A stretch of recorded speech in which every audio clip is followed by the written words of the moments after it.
اليوم جابوا لي معهم مفتول صنع ايديهم. انا اليوم بدي اطبخ المفتول اللي جابوا لي اياه بالطريقه الغزاويه وبدي اخذ رايهم. اول اشي بجيب اللحمه من اي نوع، دبابيس، شقف، اللي بدكم اياه، بحطها في ميه بارده في طنجره الضغط. اول ما تسخن وتطلع الزفره بشيلها، وبعدين بحط المطيبات اللي بدي اياها وبسكر عليها وبخليها تغلي لها هيك 40-50 دقيقه. وفي الاثناء بعمل لي سلطه غزاويه مرتبه زي هيك بالفلفل والليمون وزيت الزيتون، وبقطع اللي بدي اياه، جزر، قرع، بصل، بندوره. هلقيت المفتول كيف بدنا نعمله؟ طبعا بتقدروا تستبدلوه بالكسكس، نفس الطريقه. المفتول او الكسكس بتلاقوه جاهز بكل مكان. ممكن احطه في المفتوليه او هذا الجهاز اللي فيه القطعتين المخرمه والثانيه، بحط ميه تحت او مرقه وبحط المفتول فوق وبتبخر مع الوقت وبضل اقلب فيها. الطريقه القديمه. انا بحب اختصر بكل بساطه طريقه ناجحه مليون في المية دائما مع المفتول ومع الكسكس. اذا كان الكسكس او المفتول ناشف، كوب منه وكوب ميه مغليه او مرقه مغليه، بغطي عليه بنايلون 5 دقائق بصير مفلفل مليون في المية. اذا كان فريش بس مفرز يعني مش مجفف، رطب لسه فيه ميه من جوا،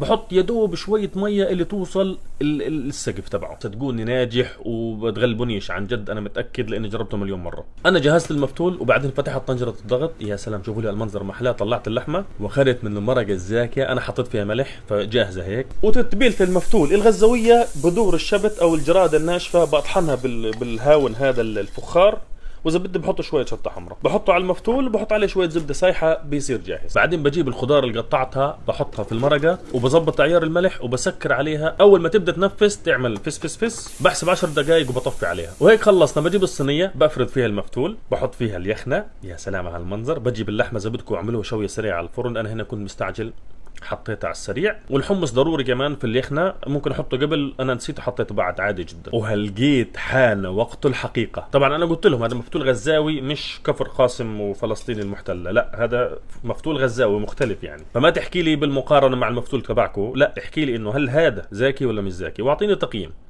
فيلا نشوف.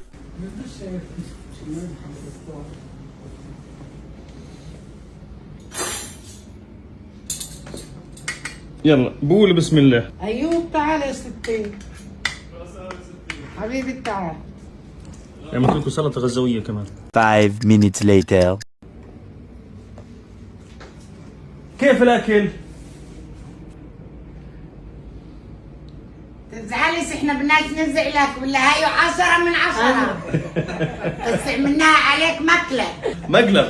سلم ايديك، واكل بجنن واكل فلسطيني وتسلم. الله يخليك. هالشهامه يا غزاوي، شرفتونا والله، شرفتونا. أول مرة الله يخليك. 10. الأكل كان زاكي ما شاء الله. سلم ايديك. بقيت بدنا نعمل كوبايه شاي. حفيدتي بتسلم عليك، بتحضر كل برامجك، ملك ياسين عامر، قالت لي سلم عليها سلام خصوصي. الله يخلي لك اياها. الله يرضى عليك. شرفتونا. من عارف حجت اكثر من مره. 5. كم عمرها؟ من صحيح من 30. ما شاء الله. شرفتونا ونورتوا لندن. الله يزيدك شرف. واحنا اخذنا والله في لندن وتعبنا معانا، وجميع المناطق السياحيه اخذنا عليهن، وشكرا لعبد الحليم. مقصرين والله. الله يخليك. والناس بيحبوش التومي بلاش. انا بحب التومه بالزيت ولا بالسمن؟ هيك وهيك. بدك تعملوا شوربي لحاله، يعني تحط عليه من مركة اللحم، بعدها بتضيف اللبنات. ايش رايك في طريقتها؟ مليحة معارف. قديش بتعطيها من 10؟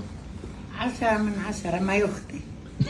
قبل 10 سنين بكاش عنا نكعات، اولاد سلافي واولاد خواتي احنا اللي نطبخ له، انا واختي زمان نكيف ونطبخ الرز للبلد كلها، يجوا ثنتين يساعدوا.